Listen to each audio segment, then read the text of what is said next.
வணக்கம் உலகத்தமிழ் மக்களே. இன்றைக்கி நம்ம பருப்பு சாதம் எப்படி பண்ணுறதுன்னு தான் பார்க்கலாம். இது பேச்சுலர்ஸ்க்கு ரொம்ப ஈஸியாக பண்ணக்கூடிய ஒரு சமையல். அதுக்கு 1.5 டம்ளர் அரிசி எடுத்துக்கிறேன். அது புழுங்கலரிசி பச்சரிசி எதுவாக இருந்தாலும் பரவாயில்ல, நான் புழுங்கலரிசி எடுத்திருக்கேன். தண்ணி ஊற்றி 1/2 மணி நேரம் ஊற வச்சுருங்க.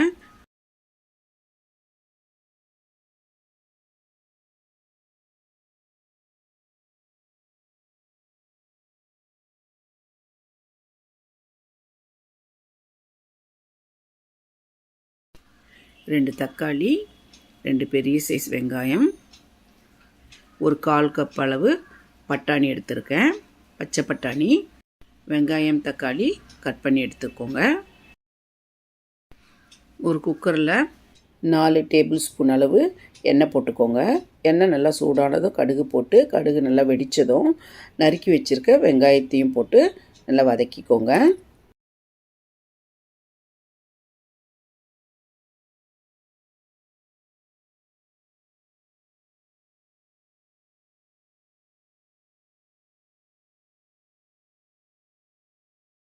இது கூடவே கருவேப்பிலையும் சேர்த்து வதக்கிக்கோங்க.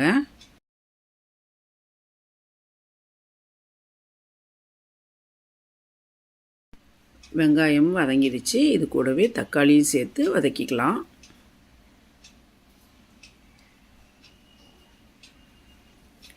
இப்போ தக்காளி வதங்கட்டும். இப்போ ஊற வச்ச அரிசி கூட 1/2 டம்ளர் துவரம்பருப்பு சேர்த்து நல்லா வாஷ் பண்ணி தண்ணி இல்லாமல் வடித்து வச்சுக்கோங்க.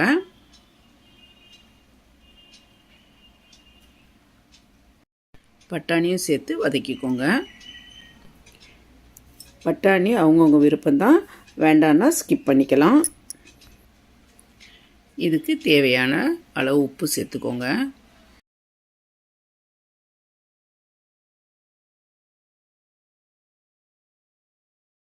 உப்பு சேர்த்ததுமே தக்காளி நல்லா மசிஞ்சு வந்துடும். பாருங்கள், நல்லா மேஷ் ஆகிடுச்சு.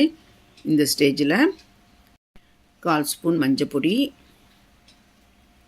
1 டேபிள் ஸ்பூன் குழம்பு மிளகாய் பொடி தான் சேர்த்துக்கிறேன். இப்போ நல்லா அதையும் சேர்த்து இதோடு மிக்ஸ் பண்ணி விடுங்க.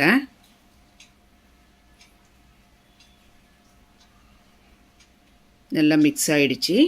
இந்த ஸ்டேஜில் எந்த டம்ளரில் நம்ம அரிசி எடுத்தோமோ அதே டம்ளரில் 6 டம்ளர் தண்ணி சேர்த்துக்கிறேன். 1 டம்ளருக்கு 3 டம்ளர் அளவில் நான் தண்ணி சேர்த்துருக்கேன். கூடவே 1/4 ஸ்பூன் அளவு பெருங்காயத்தூள் சேர்த்து நல்லா கொதிக்க விடுங்க.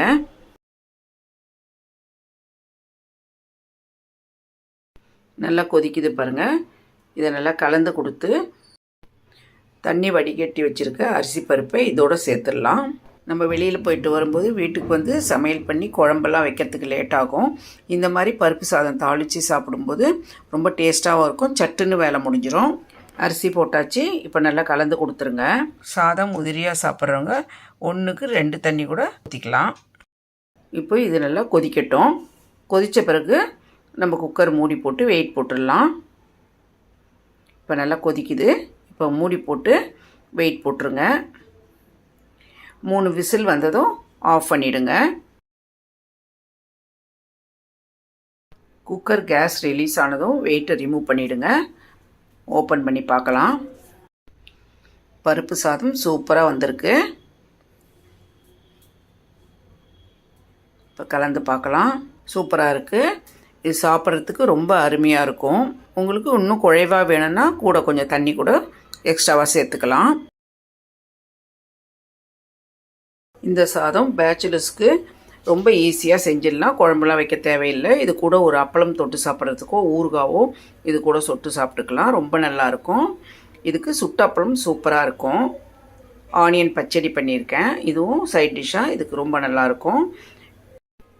நீங்களும் இந்த ரெசிபியை செஞ்சு பார்த்து எப்படி இருக்குன்னு கமெண்ட்டில் சொல்லுங்கள்.